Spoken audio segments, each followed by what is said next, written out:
Hello Toy Collector fans, Universal Toy Collector here and welcome to the channel. Today I'm going to be talking about the Hasbro Star Wars Retro collection.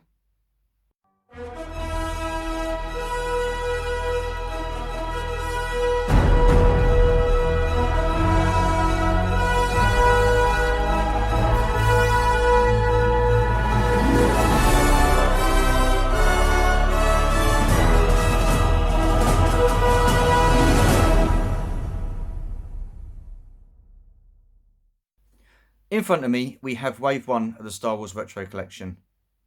Wave 1 consists of Princess Leia, Luke Skywalker, the Stormtrooper, Darth Vader, Han Solo and Chewbacca. Wave 1 also came with Grand Moff Tarkin, which you could only get at the time with a board game. I'm pretty sure now that you can buy him on his own on the secondary market. When Hasbro revealed they were going to release the Retro collection in the style of the original Kenner figures, I had a good old nostalgia buzz, as these were an instant throwback to the late 1970s when the original Star Wars figures were released. For me, this was a great way to have original Kenner looking figures on card back, as personally I can't afford the prices being asked down the secondary market, and I would love to have had the original Kenner figures in good condition on card back. And with the Retro collection, now I can.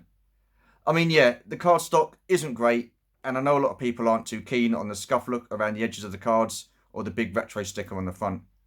But still, for me, I like them, and I will keep these carded. Having the originals loose, I have no need to get a second set of this wave. I've also seen that Wave 1 figures didn't hold their weapons too well, which I believe has been addressed for the other waves. With Hasbro having the Vintage Collection and the Black Series as their main lines for 3 3/4 and 6-inch Star Wars figures, I personally feel that the Retro Collection line should have been a one-off. The Retro line was obviously more successful than Hasbro first thought, so they released Wave 2, which were figures from The Empire Strikes Back. Personally, being on board with Wave 2, I was hoping that a future Wave 3 with figures from the Return of the Jedi would also be released. Then after that, Hasbro would call it a day and end the Retro collection line and have it as just a one-off.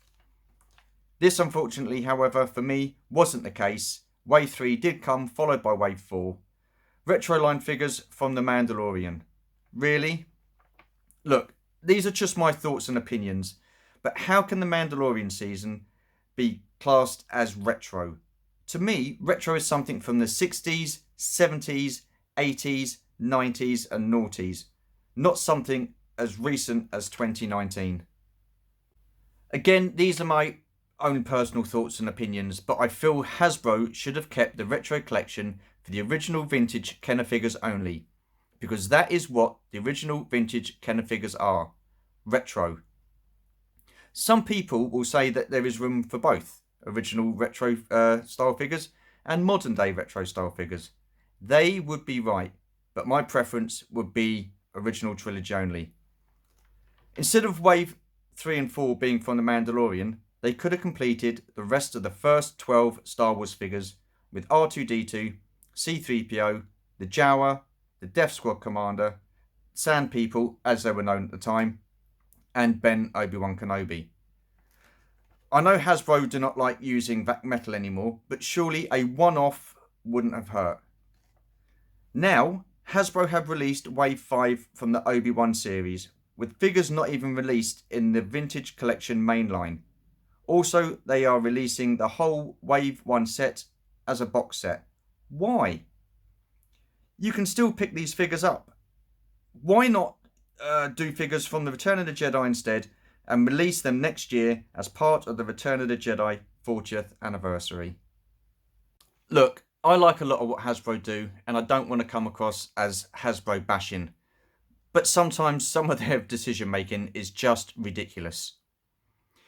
Anyway, that'll do for now. I just wanted to give you a quick video of my thoughts and opinions, and like I said, these are just my thoughts and opinions.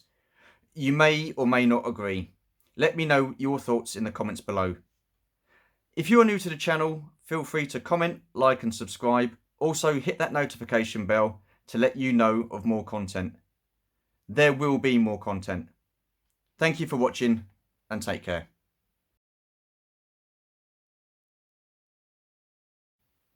Hi Toy Collector fans, Universal Toy Collector here.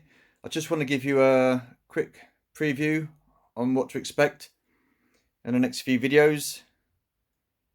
As you can see, I've got rather a lot of mail that needs boxing. Bloody ridiculous. Look at it all. Unbelievable. A few of these are from eBay, but the majority of the boxes are from ID Toys, Star Action Figures, Hasbro Pulse. That's where I mainly do my shopping. Occasionally I will get bits and bobs from Forbidden Planet. But yeah, I really do need to start unboxing some of these. I've got a lot of pre-orders that have come through. I know what I've got, but I have no idea what box they're in. So yeah, that'd be fun to unbox these, and I'll share these videos with you in a not too distant future. Cheers!